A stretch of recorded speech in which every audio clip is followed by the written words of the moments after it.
Welcome to my tutorial vlog, Babes Skip. Today is July 30 and ang ituturo ko po sa inyo or i-discuss ko po sa inyo ay kung paano mag-apply ng tax identification or TIN number sa BIR at kung ano-ano ang mga documentary requirements na kailangan nyo i-provide sa BIR. Okay, magsisimula po tayo sa mga employed persons. So, ano po ang kailangan nyong gawin kung mag-a-apply kayo ng TIN number or tax identification number now that you are employed? Let's say, kung ang company na inyong pinagtatrabahuan ay corporation or owned by a corporation, ang sabi ng BIR, yung company na ang mag-a-apply ng inyong tax identification number through Merriage or online. Yun. So, kung corporation ang iyong company na pinagtatrabahuan nyo, sila na po yung mag-a-apply on your behalf. Okay. Next, if you are employed sa company na owned by a single proprietor, you have to process your tax identification number of your own or individual. So, kailangan nyo po mag-fill up ng BIR Form 1902. Ito po yung isang documentary requirements to provide sa BIR. So, you have to fill up the 1902, BIR Form 1902, and then Certificate of Employment, NSO birth certificate, and then if you are married, marriage contract. Dito po sa 1902 na BIR form na to is only purely compensation earner ang kailangan nito mag-filled up ng 1902 for your tax identification number to apply. Okay. Next, what if you have a mixed income?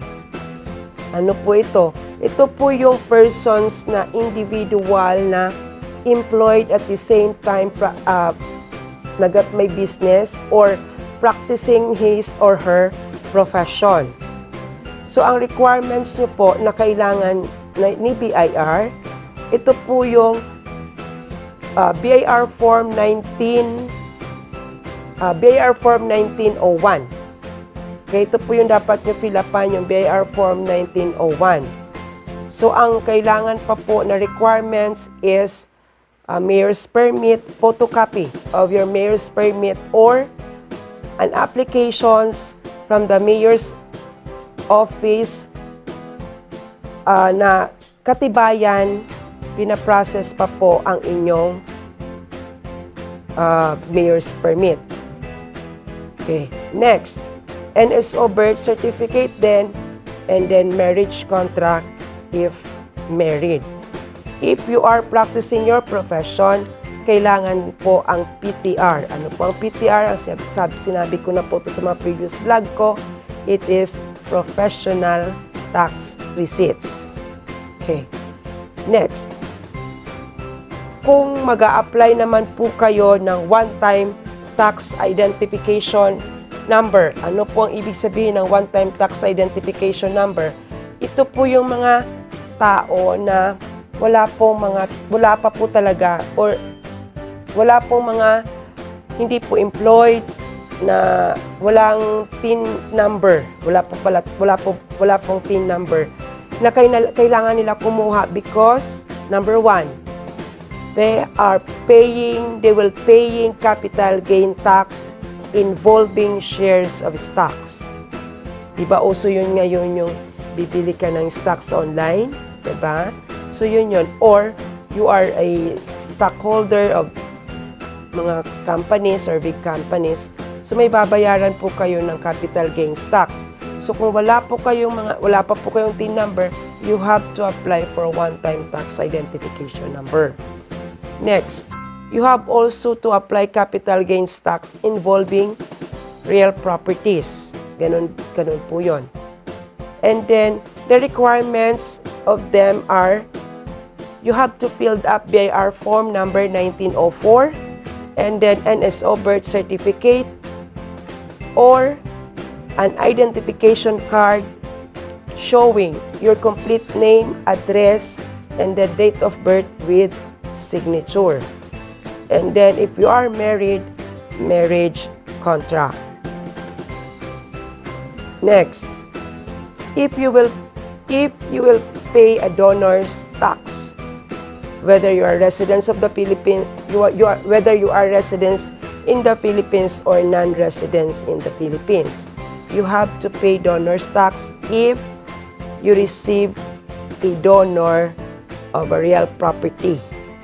You have to file also, kung wala pa pong TIN number yung magbabayad niyan, kailangan nyo din po mag-apply ng one-time identification number, same documentary stamp, same documentary receipts, same documentary requirements na BIR Form 1904, NSO birth certificate, or any identification card showing your complete name, address, and then the date of birth and signature, and then the deed of donation. And then if married, marriage contract. Next, payer of estate tax. If you will pay an estate tax, let's say, ang may-ari ng property napatay, and it is, before siya napatay, residence naman po talaga siya ng Philippines, dito sa Philippines. So, kung sino po yung napag-iwanan or napag-iwanan ng property, magbabayad po siya ng estate tax. So, kailangan po, as soon as the time na napalibing na po or napatay na po yung may-ari ng property, you have to process the estate tax or pay the estate tax sa BIR para po hindi po kayo ma-penalty. Kasi po, ang penalty po niyan is 20% of the zonal, whichever is higher of the zonal value or market value of the property. Kung ano po yung pinakamataas dyan po magbabase ang BIR doon sa 20% per year sa ano nyo po, estate tax. So, kailangan bayad po kayo ng estate tax. So, kailangan mag-fill up din po kayo kung wala pong TIN number, yung magbabayad dyan, magpa-file din po kayo ng one-time tax identification number and filled up BIR Form 1904, and then NSO birth certificate or any tax identification card showing your full name, address, date of birth, and then the signature, and if married, marriage contract. May tinatawag din po na yung final tax on winnings. So, di ba, may wini-withheld din ang BIR. Let's say, nanalo po kayo sa isang tournament or sa isang contest or tournament or contest, parehas, di ba? Okay, kung may ganyan po na hindi siya tax-free. May iba dyan na sinisingil ng BIR. So, kailangan nyo din, kung wala pong TIN number, kailangan nyo din po magbayad ng one-time identification or mag-file, ng one-time identification number. Same requirements. You have to fill up 1904 and NSO birth certificate, and then the certification from the awarding company or person. Yun lang po yung nadagdag doon. Na yung mga nabanggit ko kanina, yun lang po yung mga requirements or mga saan gagamitin or yung mga tax identification number na ina-apply nyo po sa BIR. Take note kung saan po yung address ninyo, kung hindi po kayo employed, kung saan po kayo address na under jurisdiction ng BIR, yung address nyo po, doon po kayo mag-a-apply. For those employed naman po, kung saan yung company nyo located na address, doon din po kayo mag-a-apply na BIR sa BIR office. Okay? Tax identification number, take note ha, ang tax identification number, you can only own one tax identification number. Kasi kung may multiple identification number po kayo, that is punishable by the BIR. Hindi po pwede na nagdodoble-doble yung inyong TIN number. So, dapat iisa lang ang iyong tax identification number. So, kung may mga tax identification number na po kayo, yun na po yung gagamitin nyo lifetime. Okay? Lifetime na po ninyo yan as your tax identification number. So, sabi ni BIR, kung may multiple tax identification number kayo, that is punishable. Okay? So, kung halimbawa, nawala nyo yung inyong tax identification number, pwede po kayo ulit mag-apply. Gagawa lang po kayo ng affidavit of loss. And then, same requirements ang kailangan pilapan and then kailangan i-provide sa BIR. And if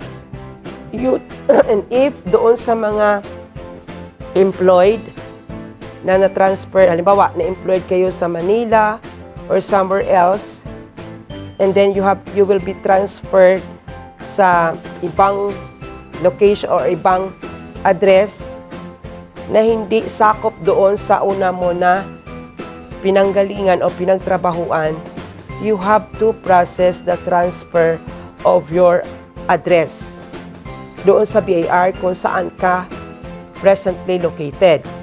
Okay? So, ito, paprocess niyo po lang yung transfer. Kasi, as I have said, only one identification number ang allowed ni BIR. Kaya, kung ganon, you have to process the transfer of your identification number. So, guys, sana po naintindihan nyo at nakatulong po ako sa inyo or nakabigay po ako sa inyo ng idea kung papaano po mag-a-apply ng tax identification number doon sa mga wala pa pong TIN number or TIN card. Okay? So, I hope that I discuss it clearly or naituro ko sa inyo ng malinaw. Kung may mga katanungan po kayo or clarification po kayo, just comment below and I will answer you. Okay? Basta within the topic only. Okay? So for now, I have to end up this video. I hope and pray that we are all in good hands and we are safe